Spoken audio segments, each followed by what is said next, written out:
బేహద్ పరం మహాశాంతి. బాపూజీ దశరథభాయ్ పటేల్ తెలుగు ఛానల్కు స్వాగతం. 1511 లైవ్ ఎపిసోడ్లో అనంతబాయి ఎన్లైట్మెంట్ తర్వాత ఏంటి అనే విషయాన్ని మనకు చెప్తూ ఉన్నారు. అయితే సైన్స్ ఇప్పుడు యూనివర్స్ గురించి కొంచెం మాత్రమే చెప్తుంది. అంటే 10%, 15% విజువల్ దృశ్య రూపకంలో ఉన్న యూనివర్స్ను తెలుపుతుంది. ఇన్విజిబుల్ ఇంకా చాలా ఉంది. సైన్స్ ఇంకా చాలా అభివృద్ధి చెందాలి. విజ్ఞానం విశేషమైన జ్ఞానం. ఆ విశేషమైన జ్ఞానాన్ని పొందటానికి కూడా చాలా పురుషార్థం కావాలి. సైన్స్ కూడా ప్రూఫ్ ఇస్తుంది. ఆ టైం కూడా వచ్చేదే ఉంది. ప్రపంచానికి జ్ఞానం యొక్క ప్రూఫ్ కూడా వెళ్తుంది. అనంతకోటి బ్రహ్మాండాలు ఉన్నాయి అని బాపూజీ ఏదైతే లైఫ్ ఇన్ మల్టీవర్స్ అనే పుస్తకంలో చెప్పారో అది 20 కంటే ఎక్కువ భాషల్లో కూడా ట్రాన్స్లేషన్ అనువాదం జరిగింది. వెబ్సైట్లోకి వెళ్ళి చూడండి. G1 నుండి G17 వరకు ఉన్న జ్ఞానం చెప్పారు. G7 వరకు యూనివర్సులు ఉన్నాయి. మొత్తం మల్టీవర్సు ఎలా పడిపోయింది, ఆత్మల పవర్ ఎలా డౌన్ అయింది, ఎలా భూలోకానికి వచ్చి మనుషులు అయ్యాం, ఇది మృత్యులోకం ఎలా అయ్యింది అన్నీ లైఫ్ ఇన్ మల్టీవర్స్ బుక్లో ఉన్నాయి. రేపు మిగిలిపోయిన చర్చ మనం నిన్న జరుపుకున్నాం కదా, అది జనక మహారాజు మరి ఏ విధంగా ముక్తి జీవన్ముక్తి గృహస్థంలో ఉంటూ రాజ్యభాగ్యాన్ని సంభాళిస్తూ చెప్తూ ఉన్నారో అది మీ అందరికీ తెలుసు. అష్టావక్ర గీత రూపంలో భారతీయ ఆధ్యాత్మిక సంప్రదాయంలో ఒక అద్భుతమైన ఆదర్శం. ఆయన రాజు కూడా బాధ్యతలు కూడా నెరవేర్చేవారు. ఆయన బ్రహ్మ జ్ఞానిగా చూపించారు. దీని అర్థం జీవన్ముక్తి అంటే జీవితాన్ని వదలటం కాదు, జీవితం మధ్యలో బంధం అయిపోవటం. అందుకే గీత కూడా కర్మ చేస్తూ సిద్ధిని పొందిన వారిలో జనక మహారాజును ఒక ఉదాహరణగా పెట్టారు.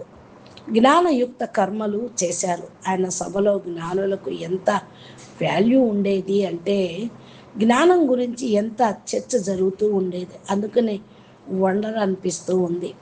రామాయణం మనకేం చెప్తుంది అంటే ఈ యొక్క ఎపిసోడ్లో ఎన్లైట్మెంట్ జరిగిన తర్వాత జీవితం ఎలా ఉంటుంది అని. వాల్మీకి రామాయణం యొక్క మెయిన్ సెంటర్ శ్రీరాముడి యొక్క ధర్మమయ జీవితం, మర్యాదయుక్తమైన మర్యాద పురుషోత్తముడిగా ఎలా ఉన్నారు, సత్యం, త్యాగము, కర్తవ్యము, ఆదర్శ జీవితం ఎలా ఉందో మనందరికీ తెలియచేశారు. జ్ఞానం తర్వాత 7 స్టేజెస్ ఉంటాయి అని వైదిక మోడల్లో మెయిన్ టాపిక్గా చెప్పబడుతుంది. అయితే ఇది అందరూ మెయిన్ టాపిక్ కాదంటూ ఉంటారు. అంటే యోగ వశిష్టంలో కూడా రాముడు మరియు వశిష్ఠుడు సంవాద రూపంలో కూడా అది పెద్ద గ్రంథంగా నిలిచింది. ఈ టాపిక్ని చాలా లోతుగా తీసుకెళ్ళాలి అంటే యోగ వశిష్టం ప్రకారం ఒక్క క్షణం ఆత్మబోధ సరిపోదు. వాసన క్షయం ఇక్కడ ముఖ్యం. లోపల లోతైన కండిషనింగ్ అనేది ఉండాలి. అంటే దేహాభిమానం అనేది నాశన కావాలి. ఆత్మ విచారం అనేది మనసు బంధాన్ని నిలబెట్టే మానసిక విత్తనాలను కాల్చే అగ్ని లాంటిది.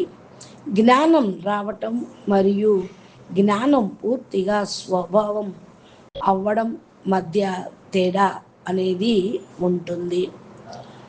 జీవన్ముక్తుడు ఎలా ఉంటాడు అంటే ఆయన వైదిక లక్షణాలు అన్నమాట.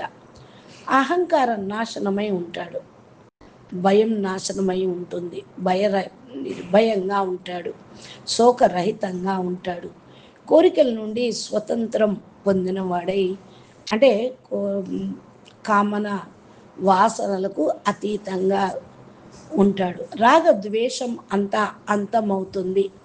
సమత్వం ఆత్మతృప్తి అనేది పెరుగుతుంది. మరి శరీరం ఎందుకు నడుస్తుంది? ఇక్కడ సంచిత కర్మ సిద్ధాంతం వస్తుంది. చాలా జన్మల సంచిత కర్మ, మేము ఇంత పురుషార్థం చేస్తున్నాం అయినా కోపం వస్తుంది అని అంటారు. ఇప్పుడు మీరు చేసే యోగా ఆలోచనలు మీ మనస్సు బుద్ధిని శుద్ధి చేస్తున్నాయి. తరువాత కర్మలపై దాని ప్రభావం ఉంటుంది. కానీ పూర్వ జన్మ ప్రారంధం ఈరోజు కూడా మన ముందు నిలబడి ఉంది.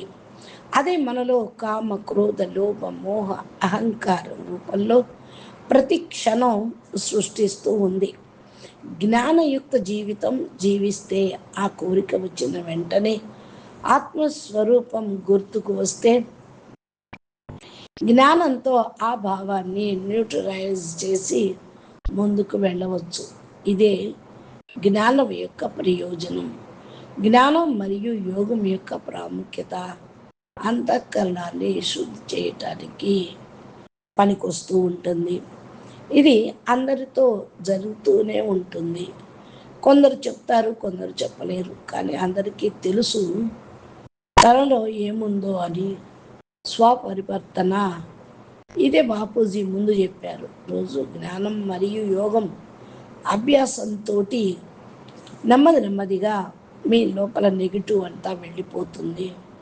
ఒక్కసారిగా మెరాకిల్ అనేది ఎప్పటికీ జరగదు అంటున్నారు. ఇక మనసు మారుతుంది, బుద్ధి మారుతుంది, సంస్కారాలు మారుతాయి. చివరికి ఆత్మ భావము ప్రత్యక్షమవుతుంది, దేహభావం అయిపోతుంది. ఎవరు ఏ లెవెల్ వరకు వస్తారో చేరాలో తెలియదు. వారికి ఉన్నంత జ్ఞానంతో ఆ లెవెల్కు వాళ్ళు చేరుకుంటారు. బ్రహ్మ జ్ఞాని అయితే బ్రహ్మ స్థితికి చేరుకుంటారు. బేహద్ జ్ఞాని అయితే బేహద్ కళల పరంపితతోటి కనెక్ట్ అయి బేహద్ కళల పరంధామానికి చేరుకుంటారు. బేహద్ విమానాల్లో కూర్చుంటారు. ఎవరి పవర్ ఎంత ఉంటే ఆ పవర్ యొక్క రచయితతో వాళ్ళు కనెక్ట్ అవుతారు. అందరి భగవంతుడు వేరు, దేవతలు వేరు, వేరు వేరు రూపాలుగా ఉంటారు. కారణం అందరి రచయితతోటి కనెక్షన్ అనేది ఉండదు. ఎవరి రచయితతోటి వాళ్ళ రచన కనెక్ట్ అయి ఉంటుంది.